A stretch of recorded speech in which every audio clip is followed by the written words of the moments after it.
Estamos volviendo a la tertulia con algún coletazo del tema anterior.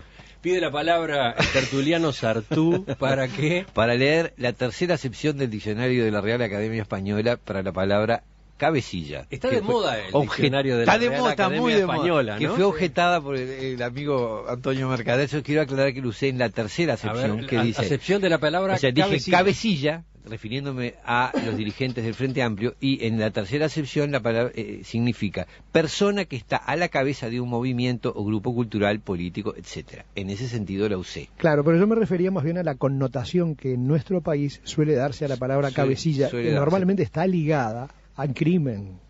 Pues eso es lo que te quise decir. Se dice cabecilla de la banda. Jefe de rebeldes. La misma Real Academia tiene otra también. habla de y si no podíamos hablar... persona de mal porte, mala conducta o poco juicio. La cuarta y casi despreciable. Como dice Antonio, llevan un orden de prelación y acá... La primera es el de la cajetilla de cigarrillo, pero bueno, esa no la usamos. Pasamos al próximo tema. Perdón. Pasamos. Era un chascarrillo idiomático. Presenta Montevideo Shopping. Todo lo que puedas imaginar. Ahora iremos al diccionario a buscar qué quiere decir chascarrillo. Esta historia continúa. No, porque no tenemos difusión. Bueno, tenemos acá el diccionario viviente. Era una digresión. Una digresión. Seguimos en tertulia, seguimos con Antonio Mercader, Esteban Valenti, Buenir Sartú y Carlos Ramela. Sobre esto algo ya se comentó en la primera parte. El presidente José Mujica y el vicepresidente Danilo Astori mostraron en estos últimos días algunas diferencias respecto a la situación macroeconómica del país. Ayer, consultado por los periodistas, Mujica reconoció que hay preocupación a propósito del nivel de la inflación, pero prefirió ubicarla en el contexto histórico y quitarle dramatismo al problema. Al mismo tiempo, polemizó de manera indirecta con la oposición sobre el origen del alto déficit fiscal con que terminó el año 2012, de 2,8% del PBI. La inflación hay que enfrentarla. Y lo del déficit fiscal parece que en el Uruguay no existe memoria, mire. Gastamos 150 millones de dólares más o menos en tapar el agujero de los bancos que habíamos perdido, aquellos bancos americanos que respaldaron el comercial, y perdimos el pleito. Ponga el huevo. Unos 450 millones de dólares de sobreprecio de la energía eléctrica que no los transferimos. Porque si no subiera la energía eléctrica, cuando la sequía pasada y tuvimos que comprar en Argentina y más de 500 millones en sostener el dólar. Eso nos cuesta normalmente. Porque si no lo hacemos se nos derrumba más y entonces eso tiene explicación. Lo vamos a arreglar. Y la inflación no pasa nada. Yo me crié en un país que tenía inflación de 70, 80%. La vamos a sujetar.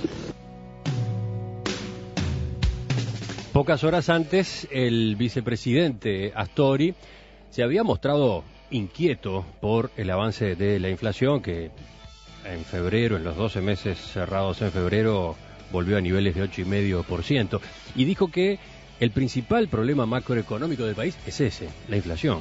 Queremos transmitirle a la población convicción y firmeza en esta lucha. No es exagerado llamarla así, es un combate permanente con todos los instrumentos que sea posible poner en práctica. También Astori habló del déficit. Está muy por encima de lo que Uruguay debería tener, indicó. Uruguay en estas circunstancias tiene que especialmente cuidar el gasto, que está contribuyendo a fijar un déficit que está muy por encima de lo que debería tener por varias razones. Algunas son circunstanciales, pero en todo caso, sea por circunstancia o por razones estructurales, Uruguay debe mejorar su resultado fiscal, enfatizó Astori. ¿Quién empieza con el tema? Yo creo que lo más importante de este debate que se está dando a nivel de gobierno y de la oposición y de la sociedad toda de hace 10 o 15 días sobre la situación económica del país es que finalmente, como la verdad siempre llega y se pone de manifiesto, hay una toma de conciencia de la situación económica del país.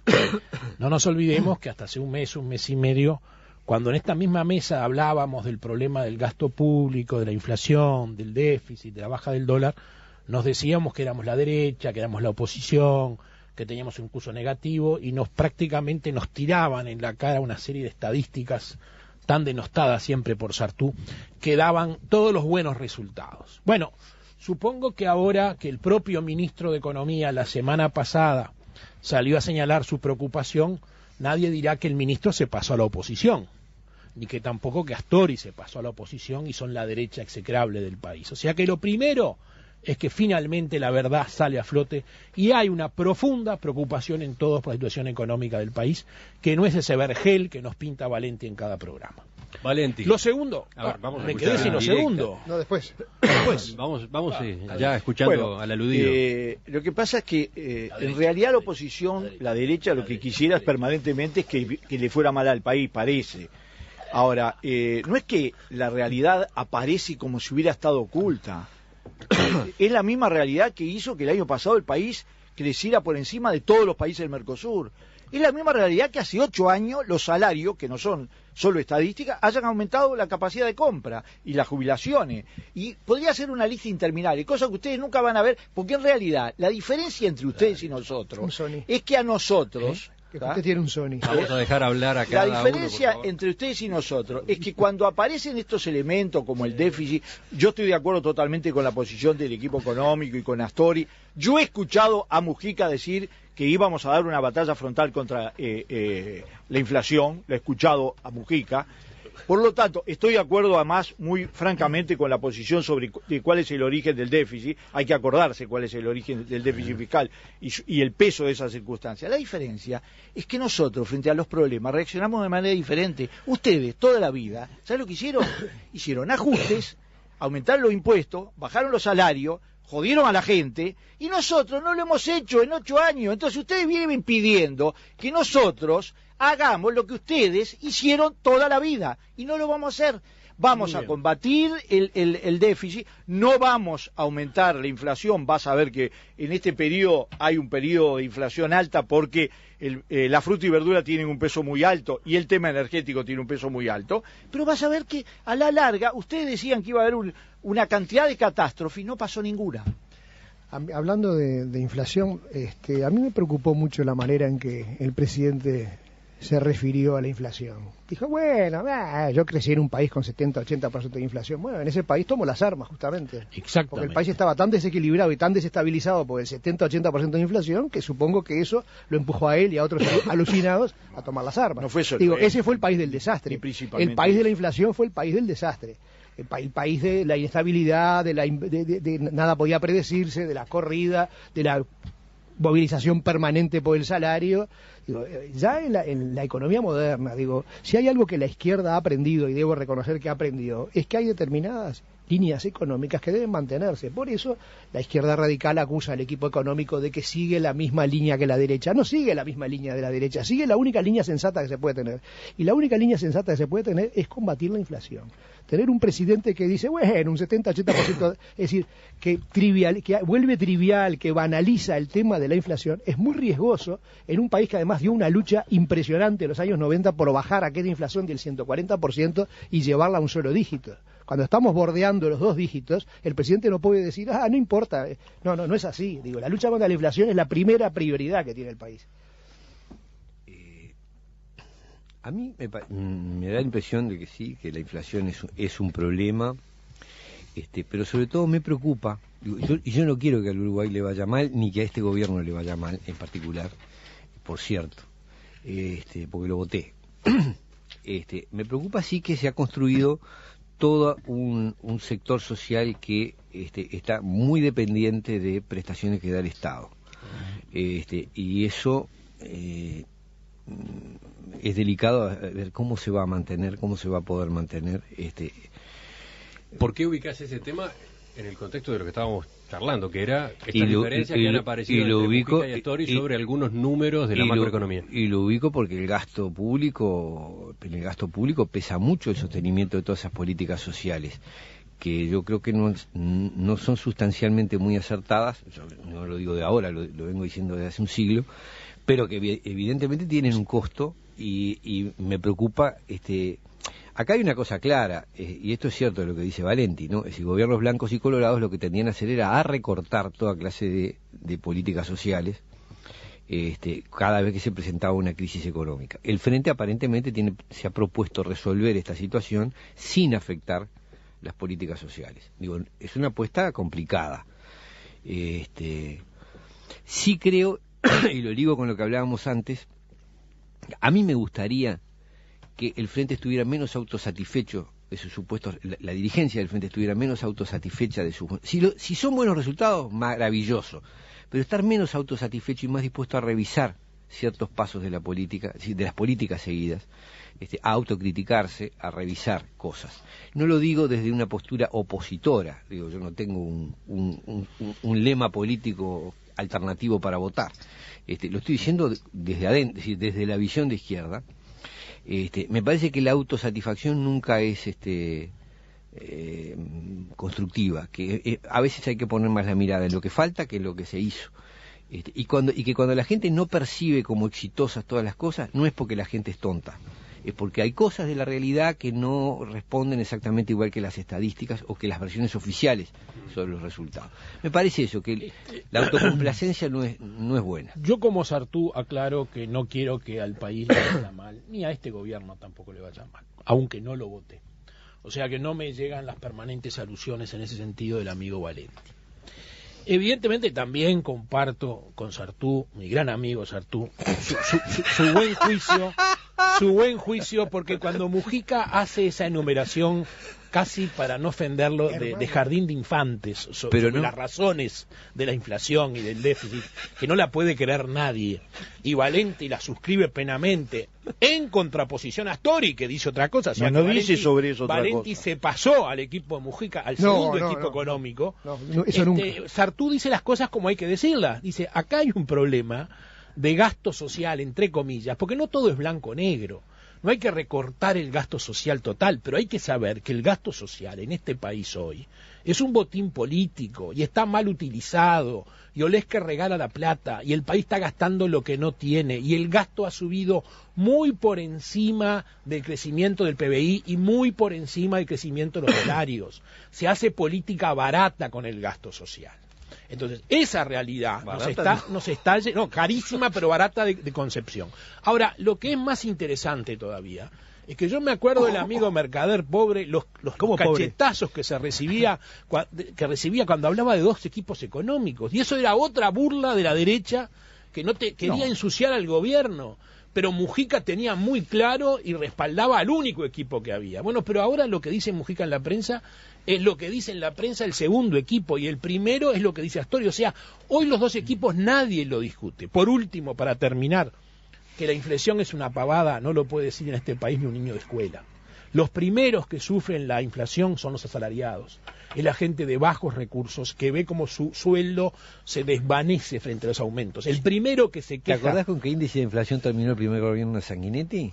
Altísimo, no me acuerdo. 130. Sí, pero venía heredada también del periodo militar. Pero veníamos muy mal. 5 años después, aumentó enormemente. Todo esto fue una lucha que fue avanzando, pero lo que no puede decir un presidente desde su postura de poder, y menos con la terminología que utiliza Mujica, pero ese es otro tema, no pasa nada con la inflación, porque eso es una barbaridad. Esteban, tú ibas barbaridad total. Responder sobre las diferencias entre Mujica y Astori en estos temas. Y cierro. Cuando el tema de la inflación pegan los salarios y el equipo económico maquilló la inflación y hizo una trampa para que la inflación no siguiera subiendo. Entonces, ¿en qué país estamos?